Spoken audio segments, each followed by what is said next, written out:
जय हिंद मेरे दोस्तों, आप सभी का एक बार फिर से स्वागत है आपके अपने परिवार शाक्य जी जीके क्लासेस में। तो भाई सभी की डिमांड आ रही है कि सर जी जीके जीएस की क्लास लीजिए, तो मैं उनकी डिमांड को एक बार फिर से पूरा करते हुए आपके लिए जीके जीएस की क्लास लेके आऊं। ये क्लास अति महत्वपूर्ण रहने वाली है, ठीक है। अब इस क्लास के अंदर जिन टॉपिक से मैं क्वेश्चंस लेके आया हूं ना, वो क्वेश्चंस आपके एग्जाम में आना फिक्स है, कोई नहीं रोक सकता इन टॉपिक से क्वेश्चन आना, ठीक है। तो एक एक क्वेश्चन मेरा आज बहुत ही इंपॉर्टेंट साबित होने वाला आप लोगों के लिए, ठीक है। आप सभी को पता है कि आपके 2 मार्च से एग्जाम स्टार्ट है, ठीक है। और आपके इस रिवीजन के लिए आपको पीडीएफ मिल जाएगी टेलीग्राम ग्रुप पर, जिसका लिंक वीडियो के डिस्क्रिप्शन बॉक्स में दिया हुआ है दोस्तों, ठीक है। मैथ की क्लासेस में अपलोड कर चुका हूं, संभावित पेपर आप लोग देख लेना एग्जाम तक, ठीक है। आज तो जीके जीएस की क्लासेस के बाद कल हमारी मैथ की क्लास आएगी, तो ये क्लास बहुत ही इंपॉर्टेंट है, शुरू से अंत तक वॉच करना। आप लोगों की बहुत डिमांड थी, ठीक है। एक एक क्वेश्चन को तोड़ना है आप लोगों को। अगला क्वेश्चन आपके, पहला क्वेश्चन आपके स्क्रीन पर है, इसका आंसर करेंगे। आज जितना हो सके उतना रिवीजन करेंगे, ठीक है। फैक्ट जहां लगेगा वहां मैं आपको बताता रहूंगा, ठीक है, बीच बीच में एक बार आप इनके आंसर करते रहेंगे। राष्ट्रमंडल खेलों की शुरुआत किस देश में हुई थी? सिंगापुर, इंग्लैंड, भारत या ऑस्ट्रेलिया? बहुत ही इंपॉर्टेंट क्वेश्चन है, एग्जाम में आने की बहुत ज्यादा चांसेस हैं। राष्ट्रमंडल खेलों की शुरुआत अगर हम बात करें दोस्तों, इसकी जो शुरुआत हुई थी 1930 में हुई थी दोस्तों। किस वर्ष में हुई थी? 1930 में हुई थी। पहली बात तो आपको यह ध्यान रखना, कहां पर हुई थी? इंग्लैंड में हुई थी दोस्तों, ठीक है। और ये जो पहला खेल खेला गया था, पहला खेल कहां पर खेला गया था?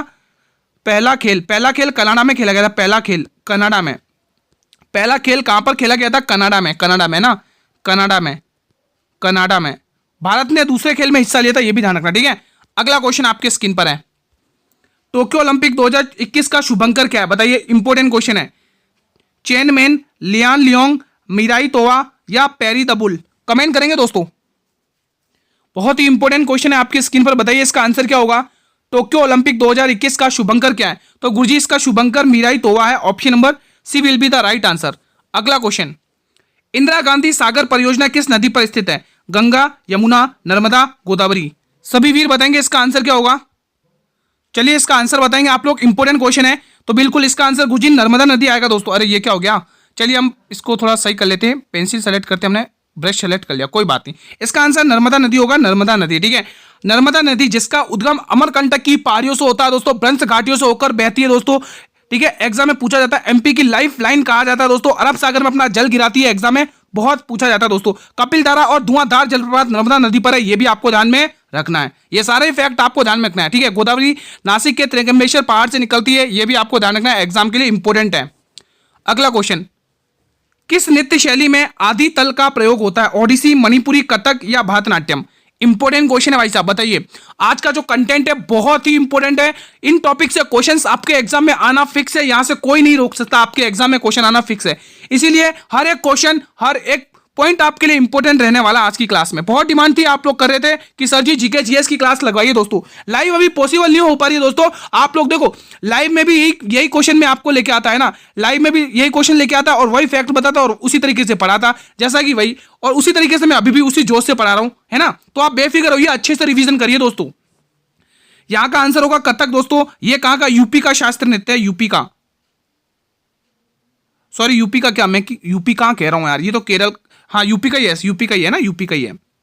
कथक यूपी का है, कथक अगर बोले तो वो कथक केरल का है। कथक, कथक यूपी का है, कथक, रुको, कथक, कथक ये यूपी का, ये यूपी का, वो केरल का है ना, ये यूपी का, वो केरल का है, ये केरल का है ना, ये केरल का है, ये केरल का है, ठीक है। भरतनाट्यम तमिलनाडु का, ठीक है। मणिपुरी मणिपुर का, ओडिसी ओडिशा का, ठीक है। तो ये लोग, आप ये नृत्य ध्यान रखना है। अगला क्वेश्चन बताइए, फिलहाल किस पंचवर्षीय योजना के दौरान आपातकालीन घोषित किया गया था दोस्तों? बताइए, बहुत ही इंपॉर्टेंट क्वेश्चन है भाई साहब, अल्टीमेट क्वेश्चन है भाई साहब। बताइए दोस्तों, इस क्लास के अंदर वो टॉपिक्स रखे जो एग्जाम में वहां से क्वेश्चन आना फिक्स है। पंचवर्षीय योजना, जनगणना, ठीक है, स्पोर्ट्स, पुरस्कार, करंट अफेयर, ठीक है, इनसे क्वेश्चन आना फिक्स है एग्जाम में। तो आप लोगों के लिए क्लास अति महत्वपूर्ण है भाई साहब। इतिहास के भी क्वेश्चन रखे हुए इसके अंदर, पॉलिटी के भी क्वेश्चन है, अनुच्छेद से रिलेटेड क्वेश्चन है। तो बिल्कुल ये वो योजना है गुरुजी जिसका टाइम पीरियड पूरा नहीं हुआ था, 5 साल तक नहीं हुई थी, 1 साल पहले खत्म हो गई थी, तो वो उसका नाम है 5वीं पंचवर्षीय योजना।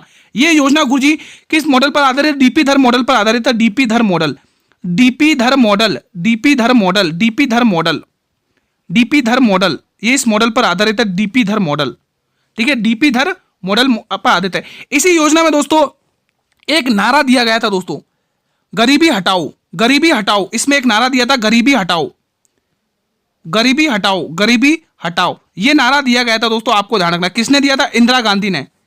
इंदिरा गांधी ने दिया था दोस्तों, इंदिरा गांधी ने। किसने दिया था? इंदिरा गांधी ने। सीधा एग्जाम में पूछा जाएगा, गरीबी हटाओ का नारा किस योजना के अंतर्गत दिया गया था? आप लोग आंसर करेंगे गुरुजी इंदिरा गांधी के समय दोस्तों, ठीक है।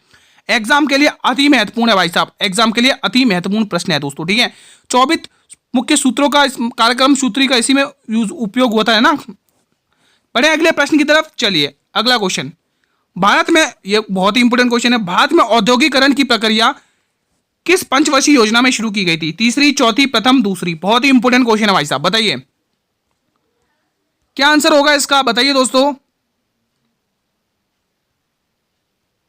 बताइए दोस्तों क्या आंसर होगा?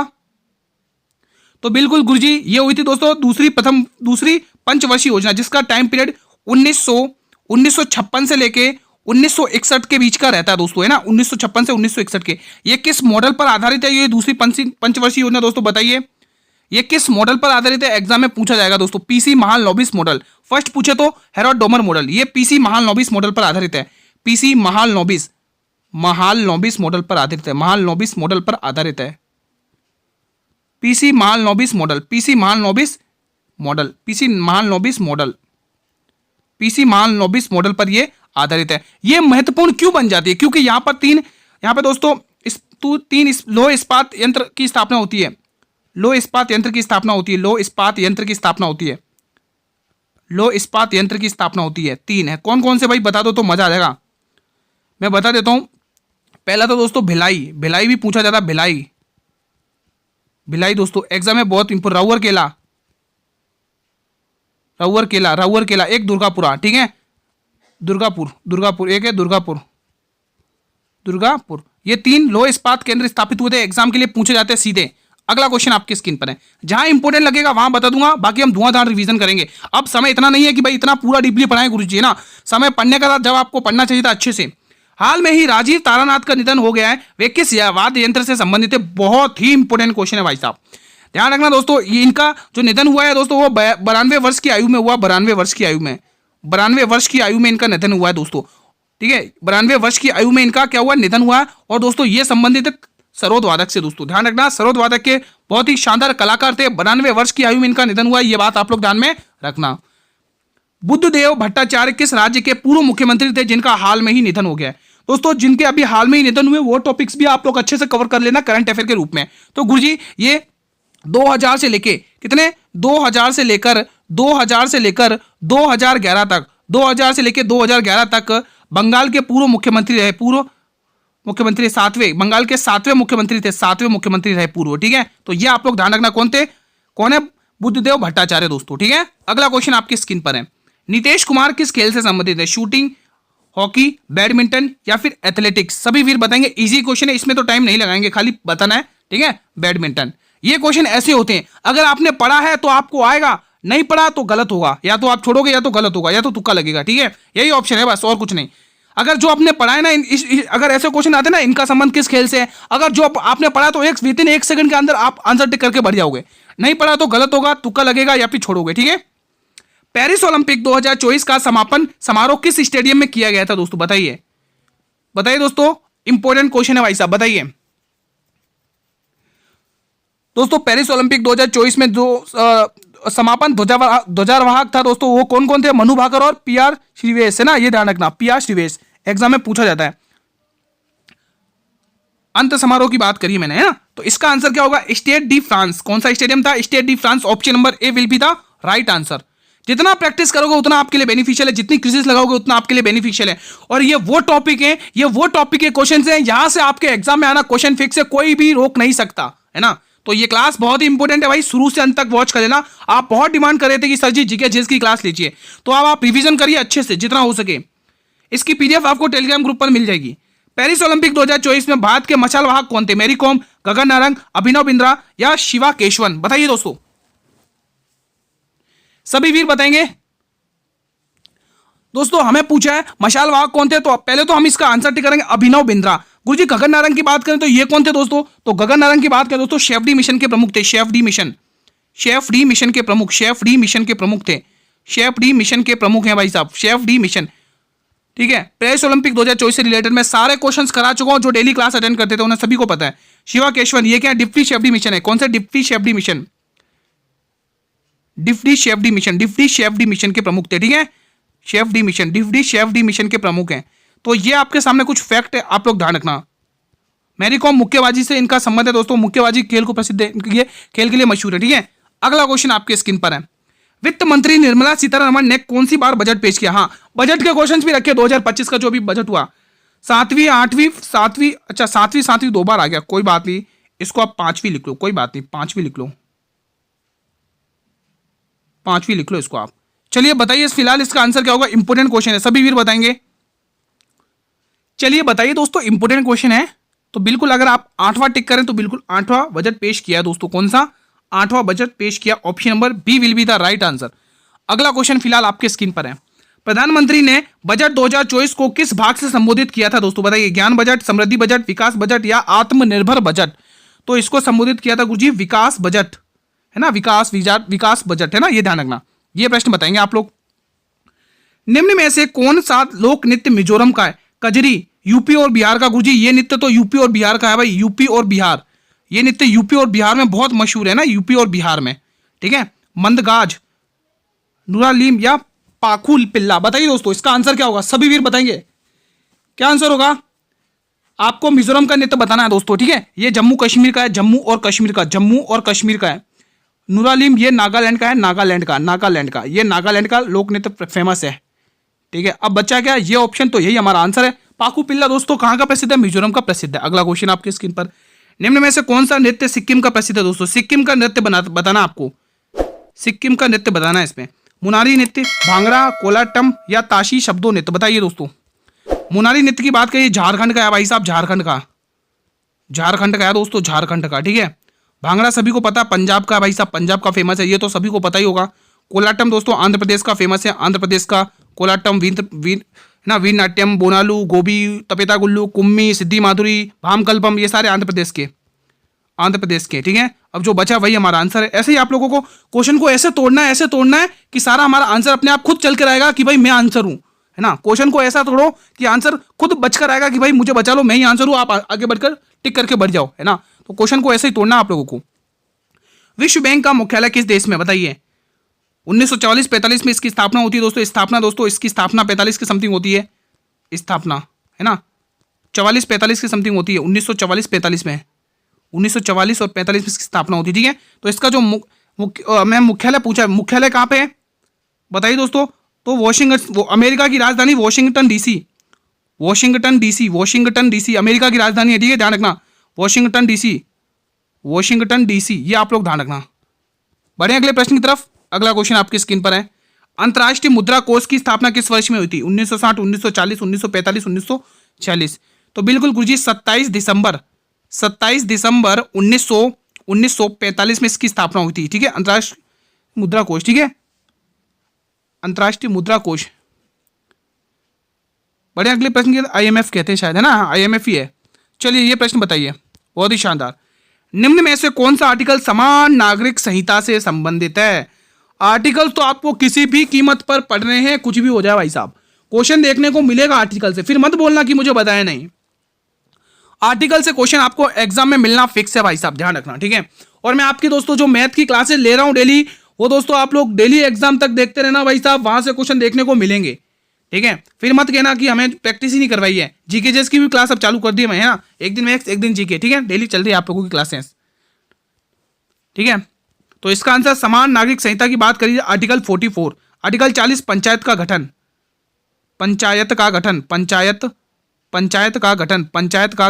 आर्टिकल 44 पंचायत का गठन। बढ़े अगले प्रश्न की तरफ। चलिए अगला क्वेश्चन आपके स्क्रीन पर है। राष्ट्रपति के अध्यादेश जारी करने की शक्ति किस अनुच्छेद में? 123, 129, 143, 108? बताइए दोस्तों, क्वेश्चन बहुत ही शानदार है भाई साहब, सभी वीर बताएंगे दोस्तों क्या आंसर होगा इसका। बताइए दोस्तों इसका आंसर क्या होगा। अगर हम बात करें गुरुजी अध्यादेश जारी करने की राष्ट्रपति को, तो वो आर्टिकल 123, ठीक है, आर्टिकल 123 ध्यान रखना दोस्तों एग्जाम के। आर्टिकल 52 है ना, भारत का एक राष्ट्रपति होगा। आर्टिकल 53 कार्यपालिका की समझ सकते हैं, राष्ट्रपति में होगी। 54 में निर्वाचन मंडल, 55 में क्या है, वृत्ति मेनर है ना, और 56 में काल है, 57 में क्या है बताइए। ठीक है, ये सारे आर्टिकल ध्यान रखना एग्जाम के लिए इंपॉर्टेंट है। ठीक है, इसमें क्या होता है कि जो सुप्रीम कोर्ट होते हैं ना दोस्तों, सुप्रीम कोर्ट को अभी न्यायालय का दर्जा दिया गया है दोस्तों, है ना, अभी न्यायालय का दर्जा, अभिलेखा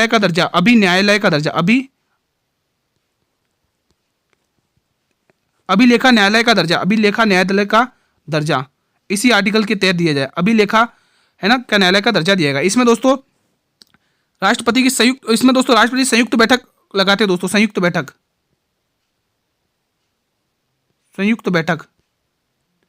अधिवेशन है इसमें, सॉरी संयुक्त अधिवेशन है ना, संयुक्त अधिवेशन।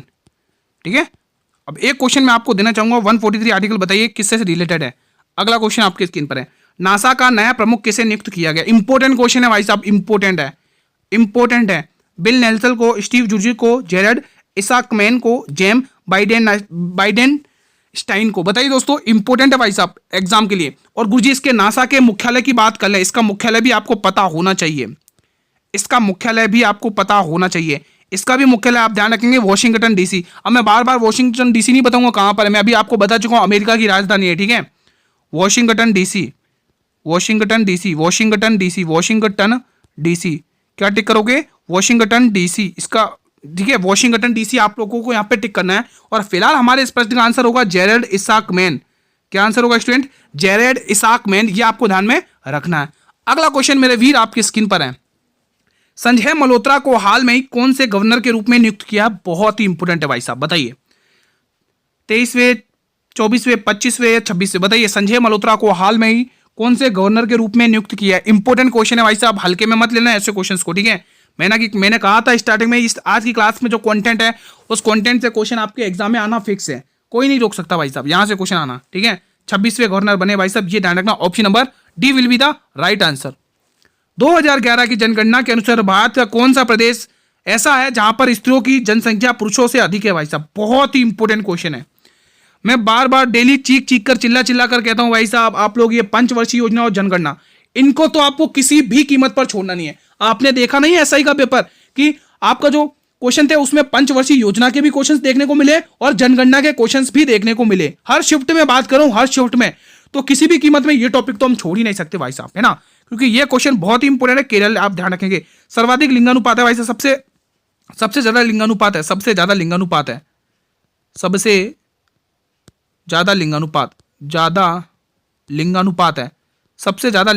है, लिंगानुपात कितना है भाई साहब बताइए। और सबसे ज्यादा साक्षरता दर भी इसी की है, सबसे ज्यादा साक्षरता दर इसी की है, सबसे ज्यादा साक्षरता दर इसी की है, सबसे ज्यादा साक्षरता दर इसी की है, यानी कि लिटरेसी रेट है ना, इसी राज्य की है, तो वो नाम आएगा केरल। बिल्कुल कितनी है, 94% है, कितनी है 94%। लिंगानुपात की बात करें तो लिंगानुपात कितना आएगा भाई, 1084 है। ठीक है, तो ये फैक्ट सारे ध्यान रखना, अति महत्वपूर्ण प्रश्न है। अगला क्वेश्चन, 2011 की जनगणना के अनुसार जनसंख्या की दृष्टि से देश का दूसरा सबसे बड़ा राज्य बताइए, दूसरा सबसे बड़ा राज्य। और मैं आपको पहला राज्य पूछना चाहता हूं, आप मुझे पहला बताइए। क्वेश्चन आपसे दूसरा पूछ रहा है, मैं आपसे पहला पूछ रहा हूं भाई, ये तो इजी क्वेश्चन है, सभी को भली बात आना चाहिए। पहला नंबर पे आएगा यूपी, आएगा भाई साहब यूपी। और दूसरे नंबर 2011 की जनगणना के अनुसार देखें तो दूसरा नंबर है महाराष्ट्र का भाई। ठीक है, ये आप लोगों को ध्यान में रखना है। अगला प्रश्न मेरा आपकी स्क्रीन पर है, 2011 की जनगणना के अनुसार सबसे अधिक अनुसूचित जनजाति वाला राज्य कौन सा है। इंपॉर्टेंट क्वेश्चन है भाई साहब, इंपॉर्टेंट स्टूडेंट्स, ये क्वेश्चन इंपॉर्टेंट है, जनगणना से रिलेटेड। ठीक है, बताएंगे इसका आंसर क्या होगा, बताइए दोस्तों। आप लोगों के लिए दोस्तों मैंने मैथ की प्लेलिस्ट बनाई है, आप चैनल पर विजिट करिए, वहां से मैथ के एक्सपेक्टेड पेपर की प्लेलिस्ट उठाइए, और भी मैं आपको क्वेश्चंस करवा चुका हूं मैथ के, है ना, और भी प्लेलिस्ट बनी हुई, उनसे आप लोग प्रैक्टिस करिएगा। सारे क्वेश्चन एग्जाम ओरिएंटेड है वो सारे। ठीक है, उतना भी अगर देखो जिन स्टूडेंट ने अभी तक कुछ नहीं पढ़ा, क्या पढ़े मैथ में समझ में नहीं आ रहा, वो प्लेलिस्ट भी पढ़कर चले जाएंगे ना, तो भी आप अच्छा स्कोर करके आओगे दोस्तों। मध्य प्रदेश का टिक करेंगे, Madhya Pradesh. Option number C will be the right answer. निम्न में से किसे हाल में ही 34वें व्यास सम्मान से सम्मानित किया गया। इंपॉर्टेंट क्वेश्चन है, बताइए। जयललिता, सूर्यबाला, अंकिता, अंकित रैना या सुमित गोस्वामी। तो बिल्कुल इसका आंसर हम टिक करेंगे Suryabala. Option number B will be the right answer. अगला क्वेश्चन, ये क्वेश्चन बताएंगे आप लोग। निम्न में से किसे हिंदी भाषा में साहित्य अकादमी पुरस्कार 2024 के लिए चुना गया। सुधा मूर्ति, गगन नील, समीर तांती या केवी नारायण? बताइए दोस्तों क्या आंसर होगा। ये भी इंपॉर्टेंट क्वेश्चन है। तो गुरुजी इसका आंसर होगा गगन नील। क्या आंसर होगा? गगन नील। ठीक है, अगला क्वेश्चन आपके स्क्रीन पर है। सैंडल पिक सबसे ऊंचा शिखर है, ये किस पर्वत का? ये मुझे बता दो तो मजा आ जाएगा। ग्रेट निकोबार, दक्षिणी अंडमान, मध्य अंडमान, उत्तरी अंडमान। गुरुजी यहाँ पे तो 3 अंडमान दिख रहे हैं, हम कौन सा टिक करें, है ना। अगर आप तुक्का भी लगाते हैं तो यहाँ पर तो 3 अंडमान दिख रहे हैं, हम कौन सा टिक करें? तो आप टिक करोगे उत्तरी अंडमान। कौन सा टिक करोगे? उत्तरी अंडमान। अगला क्वेश्चन, मनसबदारी प्रणाली बहुत ही इंपॉर्टेंट है भाई साहब, बहुत ही इंपॉर्टेंट है, यह आपको आना चाहिए, यह आपको आना चाहिए। किसने शुरू करी, कब करी, कहां से ली गई? ये 3 क्वेश्चन। किसने शुरू करी, कब करी, कहां से ली गई? कब हुई शुरू, कब करी शुरू, कब शुरू हुई ये बताइए पहले तो आप। ये कब शुरू हुई थी पता है, ये बताइए। और किसने की ये भी बताइए।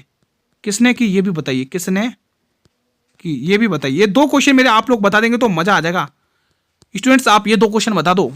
तो पहले तो हम इसका आंसर टिक करेंगे मंगोलिया से ली। मंगोलिया में दोस्तों चंगेज खान से संबंधित है, ये चंगेज खान से। मंगोलिया में लिख देता हूं चंगेज खान से, चंगेज खान से संबंधित है, चंगेज खान से संबंधित है, चंगेज खान से संबंधित है, चंगेज खान से संबंधित है। ठीक है, चंगेज खान से संबंधित, ठीक है, चंगेज खान से संबंधित है। अगर मैं बात करूं कब शुरू की तो 1571 में। याद करो दोस्तों 1571 से पहले 1570 में अकबर ने क्या करा था? नागौर दरबार लगाया था। उसके बाद 1571 में मनसबदारी प्रणाली शुरू करी थी अकबर ने। किसने करी? अकबर ने।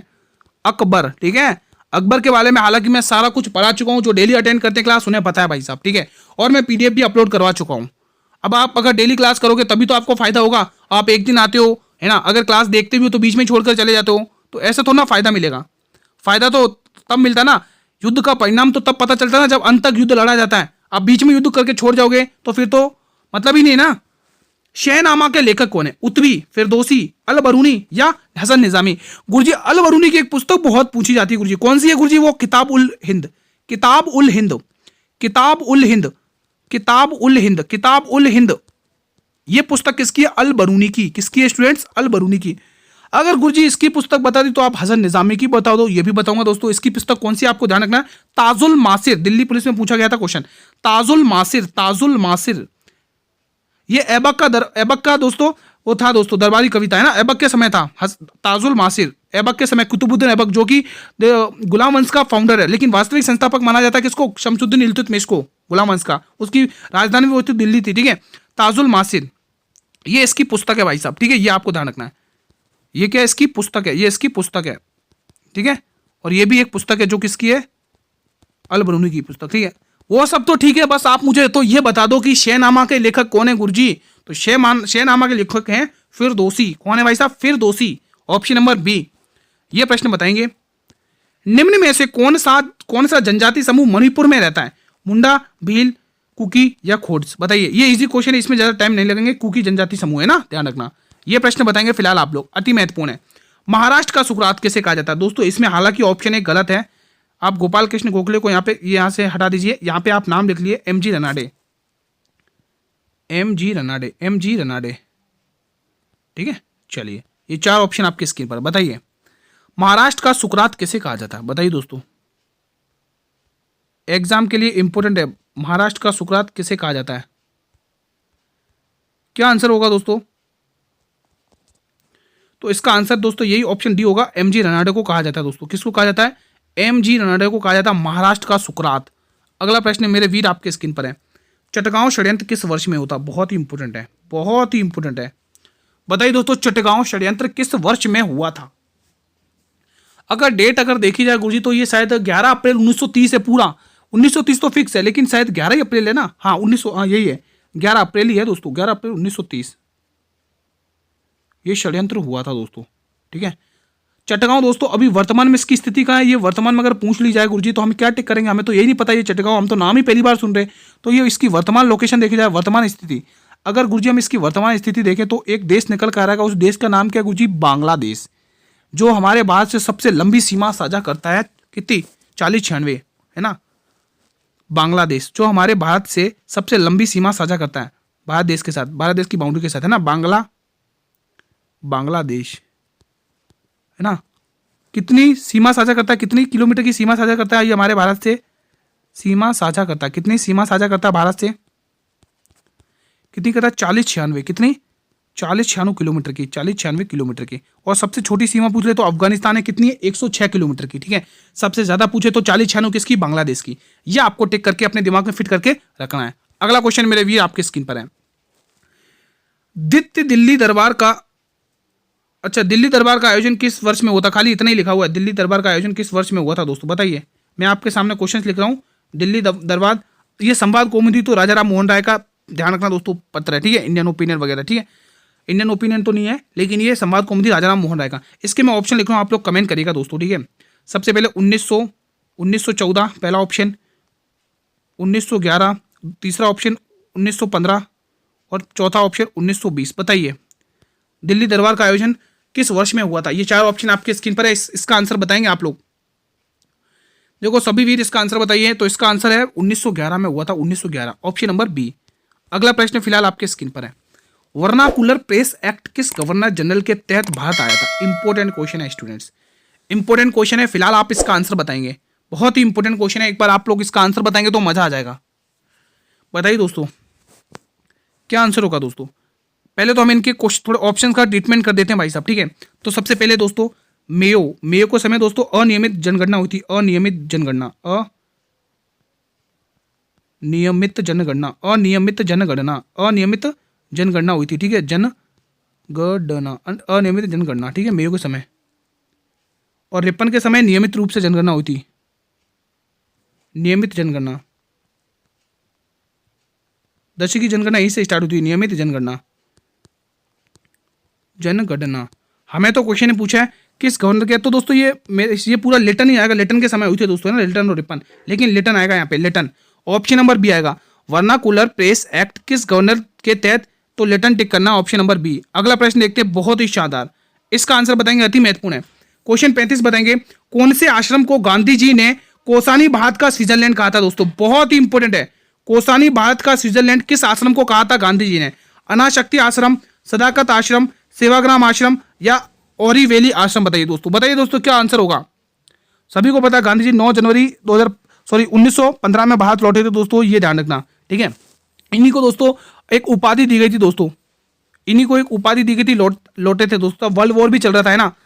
फिर गांधी जी ने मतलब सैनिकों को भर्ती कराने कहा गया, तो क्या उपाधि मिली थी? तो आप लोग अगर वो बताएंगे तो थोड़ा सही लगेगा, है ना। आप लोग कमेंट करेंगे तो थोड़ा लगेगा कि हाँ भाई पढ़ रहे हैं, आप लोग जागरूक है पढ़ाई के प्रति। गांधी जी का पहला आंदोलन ध्यान रखेंगे दोस्तों, गांधी जी का पहला आंदोलन ध्यान रखेंगे, पहला आंदोलन चंपारण का आंदोलन ध्यान रखेंगे। गांधी जी का पहला आंदोलन चंपारण का आंदोलन, चंपारण, पहला आंदोलन कौन सा? चंपारण, 1917 में स्थापित किया था, चंपारण में चंपारण आंदोलन शुरू किया था कब? 1917 में, ठीक है। और दोस्तों ये चंपारण आंदोलन है कहाँ, ये बताइए दोस्तों, ये चंपारण है कहाँ पे? तो साथियों ये चंपारण जगह पड़ती है बिहार में, कहाँ पर? बिहार में दोस्तों। ये क्यों हुआ था दोस्तों? नील की खेती के लिए, नील की खेती के लिए ये हुआ था, है ना। अंग्रेज कहते थे कि तुम इस खेती पर, ये जो जगह है, ये जो खेत है, यहाँ पर तुम लोग नील की खेती करो। लेकिन हम भारतीयों को कहना था कि नील की खेती करने से वहाँ की जो जमीन होती थी वो नष्ट हो जाती थी, खराब हो जाती थी। अब जब जमीन खराब हो जाती थी ना, तो अंग्रेज उसके लिए कोई भी रिकवरी के लिए कुछ भी मतलब पैसे भी नहीं देते थे, ऊपर से अत्याचार और सहते थे। तो हम भारतीय ऐसा क्यों कहें भाई, जो हमें जहाँ फायदा होगा हम वो काम करेंगे ना। अभी तुम अपना काम करोगे, इससे हमारी खेती भी नष्ट हो रही है और उसका तुम भरपाई भी नहीं करोगे, तो हम क्यों ये करें नील की खेती के लिए, है ना। तो इसीलिए दोस्तों इनको एक महात्मा गांधी जी को दोस्तों संत कुमार राउत है ना, उन्होंने दोस्तों इनको आमंत्रित किया था कि यहाँ पर आके आप ये आंदोलन करिए, इससे हमें मुक्ति दिलाइए, है ना। तो गांधी जी ने इसी वजह से वहां पे नील की खेती के लिए आंदोलन किया था दोस्तों, ठीक है। तो फिलहाल इसका आंसर आएगा अनाशक्ति आश्रम दोस्तों, ठीक है। गांधी जी ने कोसारी अनाशक्ति आश्रम की बात करें दोस्तों, उत्तराखंड के वो उत्तराखंड में स्थित है, यूके लिख लो, यूके, उत्तराखंड में स्थित है, उत्तराखंड में ये स्थित है, ठीक है। तो साथियों आज की क्लास को यहीं पर वाइंड अप करेंगे। कैसा रहा रिवीजन और कैसा रहा कंटेंट आपके लिए? अगर साथियों हमारी मेहनत पसंद आई तो एक बार मेरे सभी भाई बहन मिलकर इस क्लास को लाइक कर देंगे और जितना हो सके सेशन को शेयर करेंगे। आज हर एक स्टूडेंट क्लास को शेयर करके जाएगा, फेसबुक, व्हाट्सएप, इंस्टाग्राम, टेलीग्राम, जिस भी प्लेटफॉर्म तक आपकी रीच है। साथियों मैं गारंटी के साथ कर रहा हूं, ये वो कंटेंट है जो एग्जाम ओरिएंटेड है और इन कंटेंट से एग्जाम में आना क्वेश्चन फिक्स है। जो आज कंटेंट में जो टॉपिक्स मैंने रखे, इन टॉपिक्स से अगर आप इन टॉपिक्स को भी अच्छा कर लेते हो तो भी आप अच्छा स्कोर करोगे। ये वो टॉपिक्स हैं जो आपके एग्जाम में देखने को मिलेंगे क्वेश्चन यहां से, ठीक है। अगर आपने अभी तक चैनल को सब्सक्राइब नहीं किया तो चैनल को सब्सक्राइब कर लो, अगर आप पहली बार विजिट कर रहे हैं तो, ताकि मैं जब भी नई क्लास अपलोड करूं, ठीक है, तो नोटिफिकेशन सबसे पहले यूट्यूब आपको ही प्रेफर करेगा। साथियों, मैं बात कर लेता हूं आपके गुरुजी पीडीएफ की। गुरुजी इसकी पीडीएफ कहां मिलेगी, इसका रिवीजन है ना, क्लास तो बहुत अच्छी रही, लेकिन आप मुझे पीडीएफ का जुगाड़ और बता दोगे तो मजा ही आ जाएगा। तो साथियों, इसकी पीडीएफ आपको मेरे टेलीग्राम ग्रुप पर मिलेगी। गुरुजी ये टेलीग्राम ग्रुप का लिंक कहां पर है, तो दोस्तों मैं बता देता हूँ, इस टेलीग्राम का लिंक आपको मेरे वीडियो के डिस्क्रिप्शन बॉक्स में मिलेगा। मैं लिख देता हूँ link in video description, link in video description box में, ठीक है। इसका लिंक डिस्क्रिप्शन बॉक्स में दिया हुआ है, इसका लिंक आपको वीडियो के डिस्क्रिप्शन बॉक्स में दिया हुआ है, वहां से आप ज्वाइन हो जाइए पीडीएफ, ठीक है। कल हमारी मैथ की क्लास आएगी, आप जैसा कि सभी को बताया, ये जीके चेस की बहुत ही शानदार क्लास थी। कल हम साथियों इसी टाइम पर 8 बजे मिलेंगे एक और नई क्लास के साथ। तब तक मेरे वीरों, जय हिंद, जय भारत, वंदे मातरम। धन्यवाद दोस्तों, मेहनत करते रहिएगा दोस्तों।